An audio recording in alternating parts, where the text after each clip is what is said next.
আসসালামু আলাইকুম রহমতুল্লাহি ওয়া বারাকাতুহু। রাসু ইউটিউব চ্যানেল থেকে সবাইকে স্বাগতম।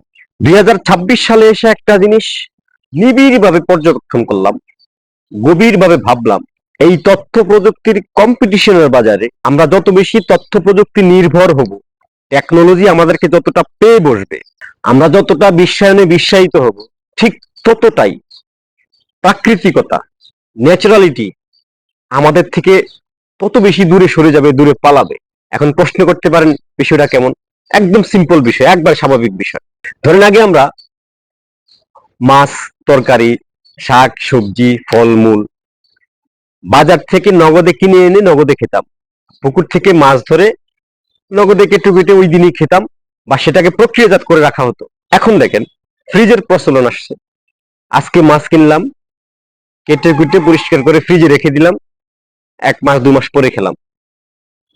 প্রাকৃতিকতা উধাও। আবার দেখেন গরুর দুধ, ছাগলের দুধ, মানে দুধ জাতীয় জিনিস। আগে কি হতো? আজকে গরু থেকে পানানো হলো, আজকে খেলাম, জাল দিয়ে রেখে খেলাম। আর এখন দুধটা এনেই ফ্রিজে ঢুকিয়ে দিচ্ছি, শেষ। তারপরে আসেন, আগে আমরা মনের ভাব প্রকাশ করার জন্য চিঠি লিখতাম, বা নিজে গিয়ে মাইলকে মাইল দূরে হাজির হতাম নিজের মনের ভাব প্রকাশ করার জন্য। আর এখন মাসকে মাস কথা হয় না, শুধু চ্যাট হয়।